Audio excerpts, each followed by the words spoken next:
So, thank you all for being here for the Art of Salary Negotiation workshop. In this workshop, we're really going to be discussing not just salary negotiation, but job offers, benefits, and so much more. So, it should be a great workshop for you guys to learn a little bit about that, ask any questions you might have.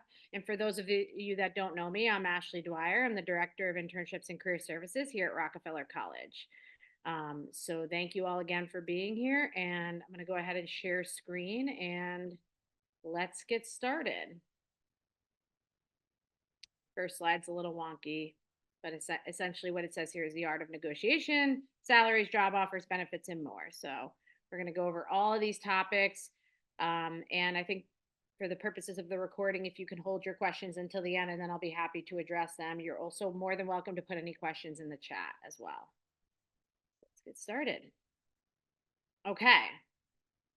So, in considering salary offers, right? The reality of it is that it's not just about the salary. Okay. Your compensation does not just consist of just a number that they give you in terms of salary rate or even an hourly rate. Your compensation encompasses much more, particularly benefits. So, benefits account for about one third of the total compensation package. Okay. And recent reports even indicate that benefits are approximately 38% in the public sector and 29% in the private sector. And we'll kind of go through what that means in the coming slides in terms of balancing benefits and salary, and the differences between these different sectors and things of that nature. So it's very important to understand. We'll go through what benefits mean too, but it's very important to understand it's easy to just consider the number that they're offering you when receiving a job offer, right? But there's a lot more to that, particularly if you're going into the public sector, which many of our Rockefeller students are, because it looks different in the public sector and for NGOs and nonprofits than it does for the private sector. So as you can see here, salary is a big portion. It's 2/3 of the compensation package roughly, but benefits is a big portion of that too. So let's go over a few of the differences, right, between government, NGOs, nonprofit, and private sectors. And what are the kind of the weighing out the costs and the benefits of benefits, salary, et cetera. Well, like what does that look like for each of these industries, right? So when we're looking at government um, organizations, right, and this is really more true of NGOs a little bit more than government. The salaries are a little bit lower for both NGOs and government as opposed to private sector. Um, but what both NGOs and particularly government offers that, is a more competitive benefit package. Private companies will offer a less competitive benefit package when it comes to that. So while you'll have that higher number initially from the private sector, for example, Deloitte, right? When it comes to salary, the benefits are not typically nearly as good as they are offered at the government and sometimes at NGO and nonprofits too. For government organizations, it's all based on this GS scale, this general schedule level scale. So it's more systematic and structured in nature, right? And there's really steps in each level. So, that pay increase and growth is extremely structured. So there's not a ton of flexibility for negotiation, particularly right out of college or grad school, because of that structure and that systematic process in place for each GS scale. What's important to remember at the within government organizations is that there is a clear trajectory in place for you for your career. It's just more focused on, what's that next opportunity, potentially taking that next, are you qualifying for that next promotional opportunity? Have you taken the right exam, et cetera? So they do offer steps and a process to attain higher salaries, but it's less flexible to negotiate it as a result of that because of that structure in place. But the benefits are often much better for government organizations. And again, we'll go over what those benefits entail. Not to mention, there's a lot more job security for government and nonprofits as well.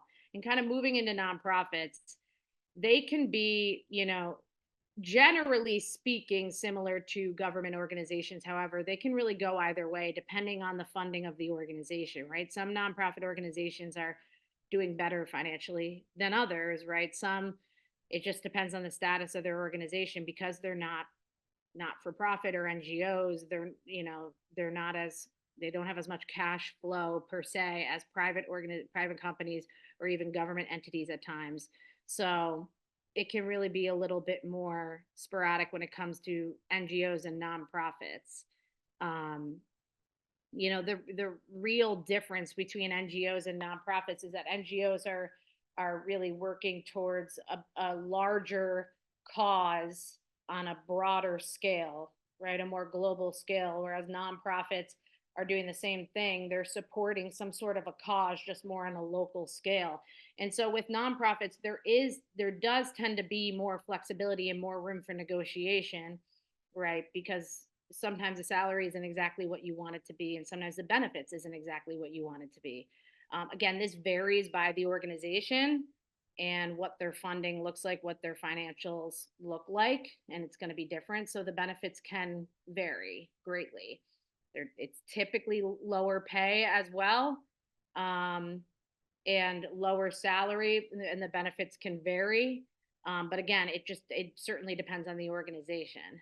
Um, so when it comes to NGOs and nonprofits, there is a little bit of there's less pay increases and career growth as opposed to private sector, um, and even government. So, but similar to government, there's more job security when it comes to NGOs and nonprofits. And when we're looking at private sector, we're looking at definitely higher salary levels. Again, just based on the financial status of the company and the fact that they are for-profit private organizations, but the benefits are less competitive. So, and there is more room for flexibility, more room for negotiation when it comes to salary because they have the ability to do so a little bit more financially, typically. But similar to nonprofits, this definitely varies by organization, and the benefits can vary as well, depending. When it comes to private sector, there are more opportunities for pay increases and career growth, though, as opposed to nonprofit. Government is more structured, like we talked about, so there's really opportunities to grow within government. It's just based on that structured process. And so when it comes to private sector, there's a little bit less job security as opposed to both nonprofits and government organizations. So just to kind of go over what are some benefits that could be negotiable, right? Because there's really um, a few main key benefits that are incorporated within salary packages, and we'll go over that. But these are some benefits that could be negotiable, right? So certainly vacation days. Typically, organizations will offer you a certain number of vacation days, and so you do typically have the opportunity to negotiate vacation days. You have that opportunity. Whether it's going to work or not is another story, but you have that opportunity to negotiate vacation days. Medical and dental benefits, those are one of the main benefits that are offered within salary packages. Most organizations will offer medical slash dental. They'll typically offer, not always, but they will typically also offer some sort of a 401k or uh, some sort of a retirement package as well. And those are the two main real benefits that are offered within, a job offer, in addition to your salary, right? And so medical and dental benefits, they can be negotiable because typically most organizations will have more than just one option. However, some don't. Some just say, this is the only option I have. What they might be able to do is negotiate, you know, how many people can be on that medical plan if you're trying to support or help out family members, or they might be able to negotiate, okay, well, if this package doesn't work, here's another option for you to consider.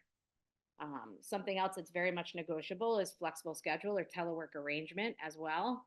So some companies will have hard and fast rules and policy as it pertains to that, in terms of, um, we are not operating hybridly or remotely. We are strictly 5 days in person.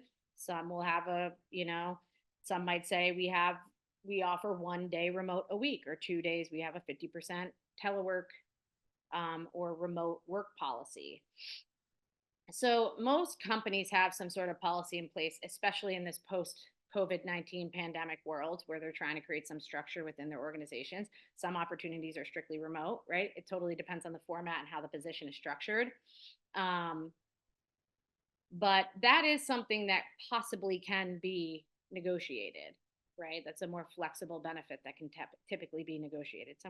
Again, it depends on the organization. Some organizations might say, well, we're telling everybody they can only have 1 day a week, so that's all we're able to offer you. We're going to have to change it for every person in the organization. So it just depends on the organization. Some might be more flexible, have less of a rigid, um, format for that. um, Opportunities for future advancement, that's something that's negotiable within the process too. Okay, well, if I'm willing to accept the salary rate at this rate, are there going to be opportunities for advancement, and within what time frame potentially? Right, that's something to consider too when you're negotiating benefits.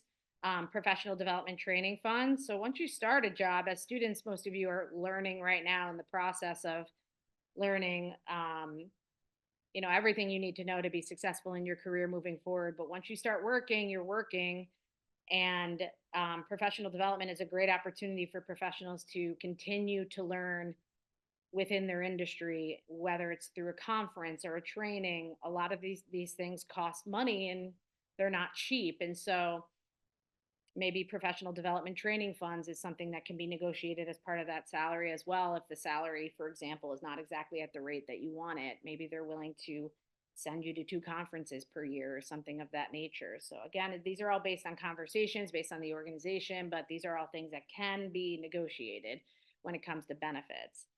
Tuition reimbursements or student loan forgiveness, that's another option too. So some organizations and companies will offer that, some will not. It again just depends on the organization and their, the way they structure things. But if it is something that is offered, or something that can be offered in the future, that's something to discuss or negotiate in this process potentially as well. So some organizations might say, well, we can't offer that to you immediately, but if you work for the company for a year, then that's something we can offer to you or to someone, really just to you. And so it just depends on what that looks like in the offer package. So whenever you receive a job offer, there is a very typically a more dense package that they will send to you that will incorporate so many details pertaining to their benefits, the salary, things of that nature. So what's typical when you're accepting a job offer, and we'll go over this, is that you will review that thoroughly before you make any sort of decision. That allows you to kind of prepare some sort of negotiation if that's what you want to do. Um, Moving relocation expenses, that's another thing. If you're commuting, sometimes there's reimbursement or compensation for parking or travel. Certainly, if you're moving, relocation, there's expenses involved in that. Sometimes organizations and companies will be able to help cover or help subsidize those costs, especially when moving and relocating. Like I said, the retirement, the 401k contributions. Um, there's typically a few different options for that too, similar to medical or dental. But that's a very common benefit that's incorporated in addition to the medical and dental. Childcare benefits are sometimes incorporated. Some companies have even had childcare facilities right on site, which is interesting. And so that's that's one option. That's more rare, but there are times where companies will help cover childcare costs too. So access to program or discounts or covering those costs. There's others that will come up in your package as you kind of see them come through, and that's something that you can always kind of read through and consider and think about in terms of negotiating. So it's important for you to consider what's in it for me, right? When you go through the interview process, you're applying to jobs, you're interviewing, and you're offered a position, right? It's a long process to get there. So by the time you're being offered the position at this point, you hopefully have done some real consideration into the role to say, hey, this is something I'm very interested in, or I'm not sure of, or I'm not as interested in. So it makes the decision regarding whether to accept that offer a little bit, easier. But certainly prioritizing what are my needs within this offer. You may love a position, be absolutely in love with a position, but if it's not meeting your needs financially or from a benefits standpoint, then that could be a potential deal breaker, right? So it's extremely important for you to consider what's in it for me, what you're prioritizing, what are your needs, what are your wants in this process, right? So what is a reasonable, acceptable salary for you in this process, right? And again, I'm going to go through how you're going to assess this as we progress in these slides. What is important to you, right? Is it more important that the salary is higher as opposed to the benefits being lower? Is it more important for you to have stronger benefits regardless of the salary? What are those benefits that are important to you? Is it medical? Is it retirement? Is it a telecommuter or remote schedule? What is most important to you from a benefit standpoint, right? What is not important to you? I've always told students that there's a power in disqualifiers, both when you're searching for a job and when you're looking at a job offer. What is not important to you, and that better assesses what is, and are they offering that, right? Again, what are your deal breakers? There's going to be certain things that are going to be unacceptable to you. For example, if a salary is low enough and you're not able to support yourself or, your loved ones financially in the way that you need to, and there's no room for negotiation on that, then that could potentially be a deal breaker. Or if a position, let's say, doesn't offer any financial or support, accommodation or support or any sort of accommodation in terms of your hours for, let's say, childcare, and that's something that's important to you, is that a deal breaker? If it is, then maybe that's something that you A, begin by negotiating, or B, start to consider, is this the right opportunity for me? This is all very important to review all of this because you know finding the right job is a it's and going through this entire process, it's very much a two-way street. Obviously, students and individuals are excited to get a job offer and are eager to start working, but you do need to make sure it's the right position for you, not just from a day-to-day responsibility standpoint or a qualification standpoint, but from a financial standpoint, a benefit standpoint as well, especially when you're in school here pursuing bachelor's and master's degree, and that's at a cost to you, right? It's important that these things are considered as well. And what is your walk away amount, right? So these are all things to consider, like, what are my needs and how do I consider this when receiving an offer? So getting started when you're negotiating a job offer, right? So the negotiation starts when you have the job offer. Okay. So I've always told students there's really not much of a need um, for you to talk too much about money and finance, the financial aspects of the position, like the salary, money, and the benefits, until that offer is in hand, at which point now you've opened up the door to that conversation, right? If you get too involved in salary discussions or benefits or financial discussions before having an offer, that sometimes can deter an employer because they might wonder what your motives are with this. Is it strictly money, or is it also to invest in the organization? And while you have every right to inquire about you know the salary and the financial aspect of it, you do want to kind of indicate to them that that's an important component, but that's just one component, that you are invested in the position too. What I will say is that New York State has implemented a new Pay Transparency Act as back in September of 2023, in which there's been a slow rollout, which requires all organizations, I think it's with 4 or more employees, to indicate the salary or the pay rate on job postings.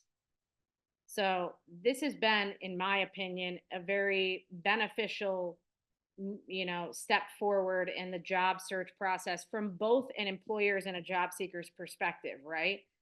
Being transparent about the pay and the job description allows both the job seeker and the employer to, but particularly the job seeker, to say, okay, is this salary rate going to work for me on some level? Or if it's a little bit lower, I'm still going to apply because there might be room for negotiation, right? But at least gives a snapshot and understanding to the job seeker of what is going to be offered to me financially, at least from a salary standpoint.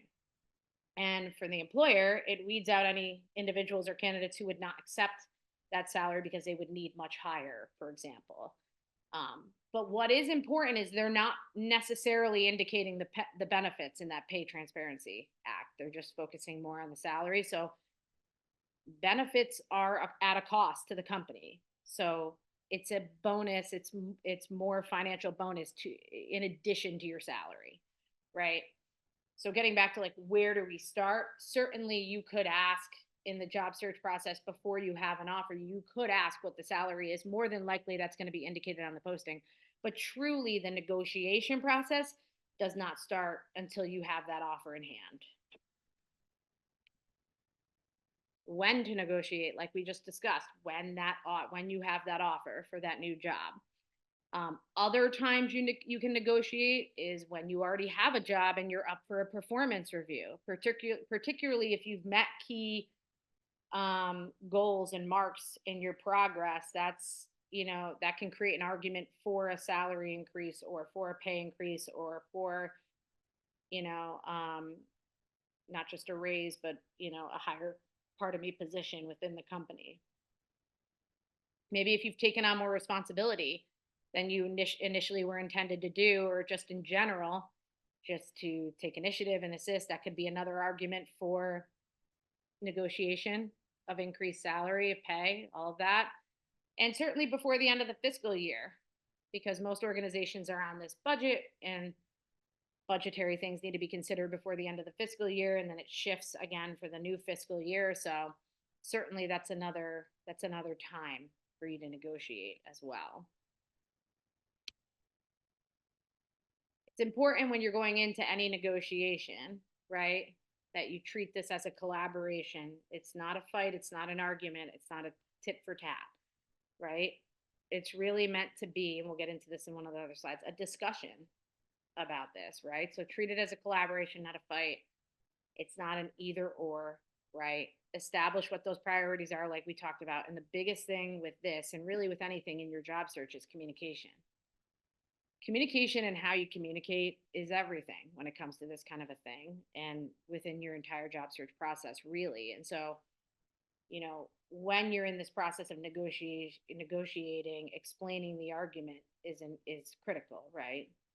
Backing it up with support as to why you're asking, like a claim as to why you're asking for this, rather than just saying, I'd like a raise because I would like a raise, right? Or that offer is great, but I'd like more because I want more, right? As opposed to that, you want to indicate why. Is it because you bring experience to the table that's more than what they're looking for, or different or unique experience? Is it because you have that advanced education with a master's degree that isn't necessarily required, maybe just the bachelor's, right? So you have to come with a positive attitude, a collaborative attitude in which you are communicating and explaining your argument for this, right? So you want to treat this process with respect and patience, right? People are negotiating, not the organization. So whoever you're speaking to is a person who likely, if they're offering you a position or offering you a raise, is likely wanting to be able to retain you as an employee and work with you to meet those needs. Obviously, there's limitations, and that will be communicated in the process. But you want to treat this process with respect and patience, because you are ideally working with these people on a day-to-day basis. And so that's critical to remember too. Remember, negotiation is, this is like clear, this is actually the definition of what it is. It's a strategic discussion intended to resolve an issue in a way that both parties find acceptable. Typically, in this particular case, a financial issue, whether it's a salary rate, whether it's a benefits package, or both, right? So some tips as you're going into the negotiation process: do your homework. It's going to require some research. So research, particularly for your first job offers out of college or grad school, you want to research, right? What are the average salary rates, to better evaluate your worth, right? So there's a number of resources I'm going to reference at the end of the presentation, that ultimately, right, are going to help you discover and figure out, right, what is the average salary in this particular location for someone with my level of education and my experience. It's important to note too that, right, salary rates are going to vary depending on the location, right? So the salary you're going to receive for a position in New York City is going to be higher than a salary you're going to receive for the exact same position with the exact same qualifications in Albany, because it's all relative based on the cost of living too. So that's what these salary indicators will help you figure out when you're doing research, is what is that average salary rate, not just for someone with my level of education and experience, but also for someone in my particular location too. And this will help evaluate your worth. So prepare this case, this salary negotiate or this negotiation case, whether it's regarding salary or benefits. So you want to articulate the values of your skills and your experience to them. Okay. And remain professional, like I said. How you ask this is important, right? This can be a sensitive topic, particularly if it's something that is very necessary for the job seeker, right? So making sure that you're calm, coherent, humble in the process too, just proving that argument as to why this would be the right decision for them to offer you the higher salary upon the job offer or within the position when you're being considered for promotions. And it doesn't hurt to practice, or at the very minimum, write down, right, what it is you intend to say. So you'll be more confident and comfortable in the process. If you kind of lay out your argument and your facts and your reasoning for why you want to negotiate this, that will help you kind of go into this process more confidently. Several different resources here. I have some more too towards the end, but we have the NACE Salary Calculator Center. Glassdoor is phenomenal. Glassdoor is a phenomenal resource, not only just for seeking out what are the average salary rates or what's been typical with a company from a salary standpoint, but also from an interview standpoint. Glassdoor is great on giving you feedback on how has the interview process been with a certain organization for others in the past too. So Glassdoor is an excellent resource. SalaryExpert.com, Salary.com are both great salary calculator resources for you to consider. Again, what is the average salary rate, or for someone with my level of education experience in my location, like we discussed. Partnership for Public Service has its federal government pay and general scale, which kind of goes over that from more of a public sector perspective. Not to mention New York State has these salary schedules as well that kind of outlines those GS scales and what those salary ranges are. If you have questions or you need help, you can always schedule an appointment with Rockefeller College in our office. But it's also very helpful to connect with networking contacts, maybe professionals, faculty, alumni, mentors, etc., just to ask these questions like, hey, I'm interested in this position. I noticed the salary was this. I'm kind of thinking about negotiating that. What are your thoughts on that? Do you have any insight into that? Tips, advice, or insight into what that company typically does, right? Conduct informational interviews, set up meetings. All of that is very helpful. So, what can you say and ask when you're initially offered the position, right? And I'll mention this, I mentioned it in a follow up slide, but I always recommend when you're offered a job, even if you're pretty nearly 100% certain, or maybe 100% certain that you want the position, I always recommend that students take a minute and ask for a little bit of time to consider the offer so they can really comb through the offer package. Okay, so it's totally acceptable and not uncommon at all for you to say, thank you so much for that offer, and I'm humbled and appreciative. I'm excited at the prospect and the opportunity. I would love to take a few days to just consider the offer and really kind of review the salary and the benefits package. What would be an appropriate time to get back to you with an answer? And that gives you the time to really review that offer first and foremost. Once you've done that and you want to negotiate potentially, whether it's salary or benefits, you can start by saying something to the extent of, can I negotiate this offer? Is this offer negotiable? Or is there flexibility to negotiate? Right? Some organizations are going to say to you, unfortunately, no. We're restricted within this GS scale 8 to 16, and we cannot There is a range, so we can be flexible within that range potentially, but we can't extend outside of that range, right? Some might say, perhaps it's not a non government agency, maybe it's a nonprofit, NGO, or private sector. Some might say, we might potentially have some flexibility, right, to negotiate, and then the conversation will kind of go from there. Um, I get into this in a follow up slide, but sometimes organizations will say, like, what were you hoping, right, to have as kind of a next step in that conversation? And it's not really recommended for you to put a number down. You kind of want to just have a conversation about what they are willing to go up to potentially. And right, so the problem with you starting or putting down a number to them is that you could pigeonhole yourself, and we'll get into that. You could also ask them, besides the pay, what other benefits are negotiable, right? So medical, dental, retirement, right? You might say, if you can do ABC, I'm ready to accept the offer, right? Maybe you need, again, maybe those are your deal breakers or your priorities. And maybe that puts the, idea in their head, well, if we do want this candidate, we want to hire this candidate, we have to consider, can we accommodate that? And they will inform you of that. What is the outlook for salary raises or promotions, right? So maybe an organization is more limited in offering higher salary, maybe due to a structured scale, or maybe more due to um, you know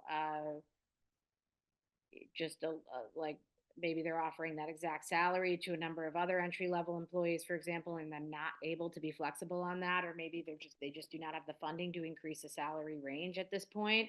You might say, what is the outlook for salary raises or promotions in the future? What opportunities are there for growth? Maybe if you're willing to accept a salary that's slightly lower, right, than what you were hoping, that would be a great question to ask to make sure, if I do accept this position, is there going to be an opportunity for me to grow within the position, right? Or you could ask, what metrics do you use to evaluate the success of employees? And that helps them understand, like, do they have a process in place so that, at a 6 month review or at a 1 year review, if you kind of met those metrics and goals, are you will they be in a position to potentially talk to you about salary increase or pay raises or advancements within the organization? Some organizations, wasn't mentioned on the benefits page, but some will offer bonuses if you meet certain goals too. That's more typical for private sector. Okay, well, if you meet these particular goals, right, we will offer you a bonus of sorts. Not as typical in the public sector, nonprofit, NGO, more typical at the private sector. More typical, honestly, for sales related opportunities and things of that nature. But,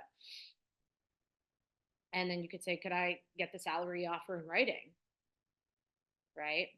And so, for example, you could say, and again, they would offer you that salary in writing, and you could reply in writing, like, I understand, for example, you can't come all the way up to 60,000. Would you be willing to negotiate an additional week of paid vacation along with the 55,000 you suggested? This would help me determine my decision. Obviously, these are direct ways to approach it. So there's a variety of different ways that you can kind of go about this.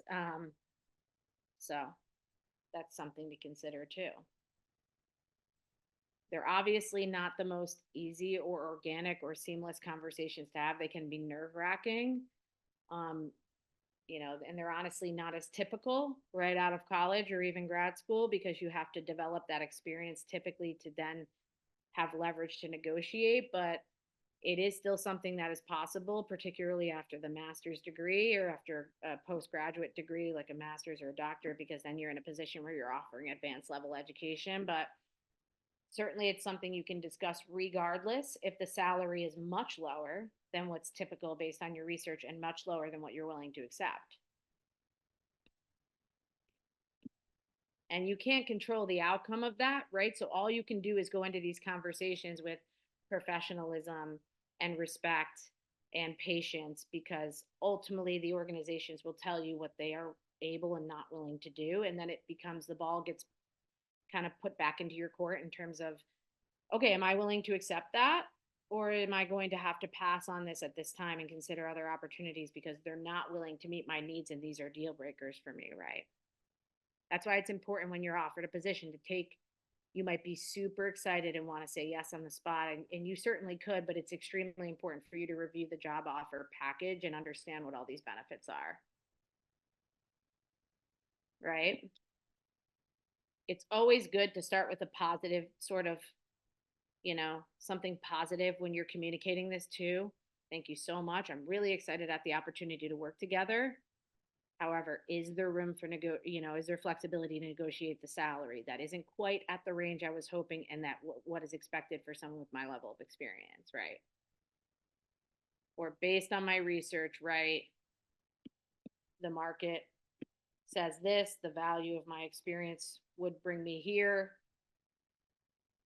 Similarly situated employees have had what seems to be a higher salary. So is there, is that number flexible at all?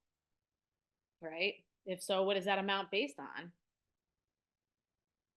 Right? I would be more comfortable if we could discuss the possibility of an increased salary or additional benefits in this regard, right?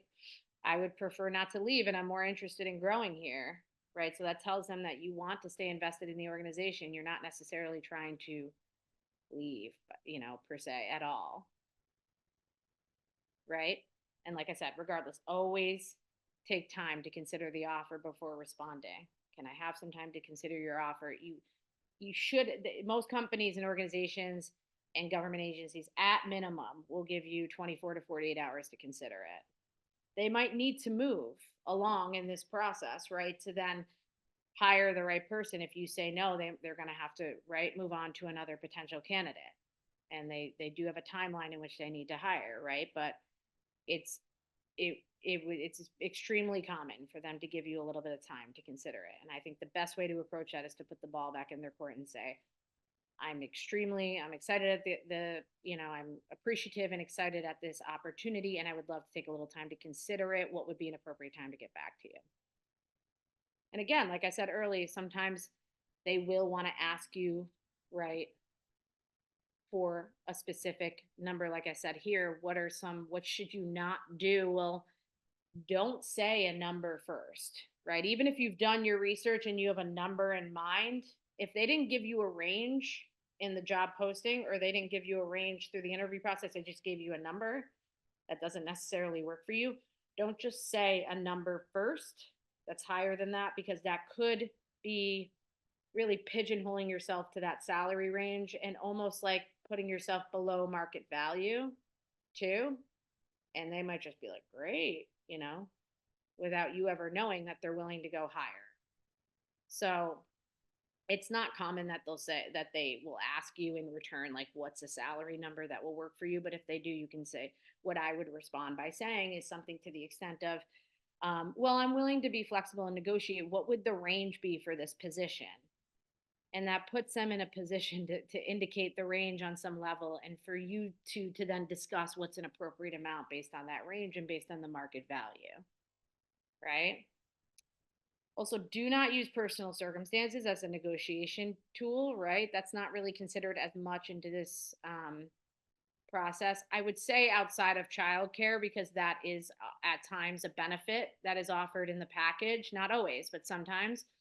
But everybody has different personal circumstances, so it's impossible for that to come into this process. So I wouldn't use personal circumstances as a negotiation tool. I wouldn't apologize, right?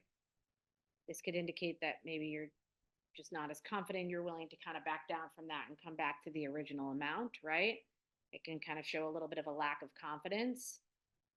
I wouldn't lie about your current salary. We'll get into this, but they are not legally allowed to ask you what your current salary is anyways, but I I certainly wouldn't lie about it. Um, Ask for a raise. I would not ask for a raise when performance doesn't merit it, right?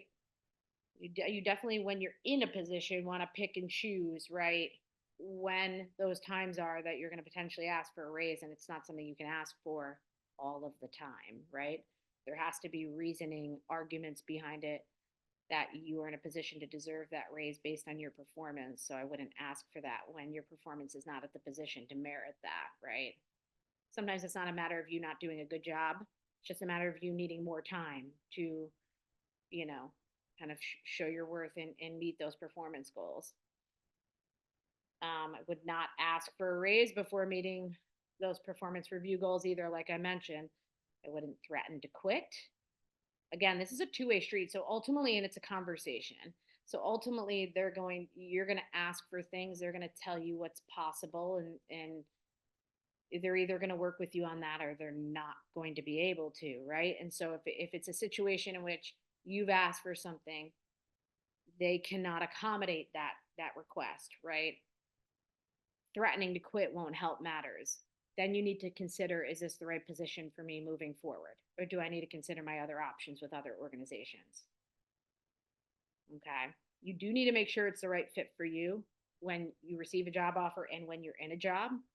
Maybe you're not getting that pay increase as promised, or maybe it's been several years and there's been no opportunity for growth as initially promised or indicated, right? Then you need to say to yourself, rather than threaten to quit, like, I might need to look for other opportunities if I've had, you know, if this isn't going to work for me and for us, and if you've had conversations about that. Don't negotiate every last detail, right? Focus on what matters in that negotiation in terms of benefits and salary, and try not to get defensive in the process. It can feel personal, right? And certainly that's understandable and relatable. But at the end of the day, sometimes there's just not as much negotiation from the organization standpoint for a variety of reasons. Maybe they can't be accommodating in certain respects, right? Again, it just comes back to you considering, is this the right offer? Is this the right position for me moving forward or not?